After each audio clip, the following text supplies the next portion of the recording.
আমার শ্বশুর, আমার শাশুড়ি, আমার ননদ, দেবর যারাই আছে, আমার বাচ্চা, আরো যদি কেউ থেকে থাকে পরিবারের সদস্য, সবার সুস্থতা তো আমার কাছে। আমি কেন এভাবে চিন্তা করব না? তাদেরকে কনফারেন্স করা বা তাদেরকে উৎসাহিত করা, অনুপ্রাণিত করার দায়িত্ব আমার। এতগুলো ডাক্তারের টাকাটা লাগবে না, 800 টাকা ফি লাগবে না, সার্জেন ওষুধ খেতে হবে না, ওমিপ্রাজল গ্রুপের ওষুধ আর মানে খাবার দাবার, লাল শাক হতে পারে, পাকা মিষ্টি কুমড়া হতে পারে, পাকা আম হতে পারে, অর্থাৎ পাকা পেঁপে হতে পারে।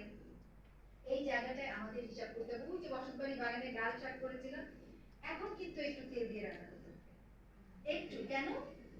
শাক তেল দিয়ে রান্না করবেন, এটা ছোটবেলায় রেডিওতে মুখস্থ করেছিলাম। যখন অনেক তেলের দ্রবণীয়, মানে তেলের মধ্যে ঘুলে যায়। আমরা যেমন চিনি পানিতে দিলে শরবত হয়, শাকটা সিদ্ধ হয় একটুখানি তেল দেওয়া, ওই জায়গাটার পরিমাণটা একটু দিতে হবে। কারণ ওই যে লাল শাকের যে ভিটামিনটা আছে, এই ভিটামিনটাকে তেলটা দিলেই দ্রবীভূত হবে, সেটা আমার রক্ত নিতে পারবে, কার্যকারিতা হবে। তাহলে আর লাল কি কি জিনিস থাকতে পারে?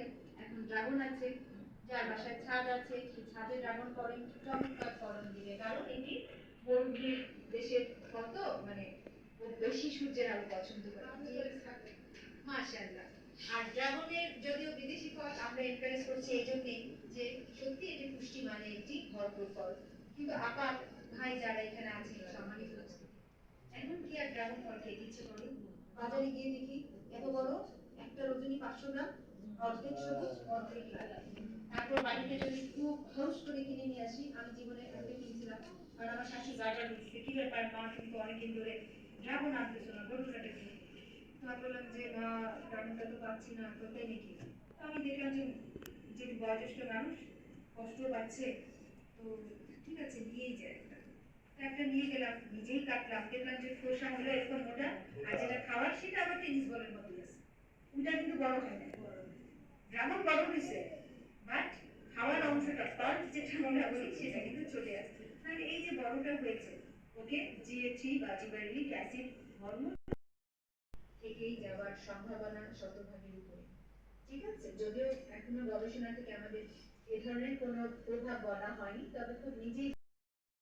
তাহলে আপনার আয়রন যুক্ত যে খাবারটা খেলেন, মাংস খেলেন, কাঁচা খাবার কি আছে, আমরা আছে, আমরাতে প্রচুর পরিমাণে আয়রন আছে, পিচ্ছিল পদার্থ যেগুলো, তারপরে যে পাট শাক, এগুলো তো আয়রন আছে। এই যে এই জায়গাটায়, এই জায়গাটার খাবার শাকের মধ্যে আয়রন আছে। হ্যাঁ, কচু শাকটা এক নাম্বার, ওটাই ভুলে গেলাম না। কচু, কচু লতি, কচু ডাঁটা, ডাঁটা বলছেন তো? ডাঁটা, এখন মুখি পাওয়া যায় কচু।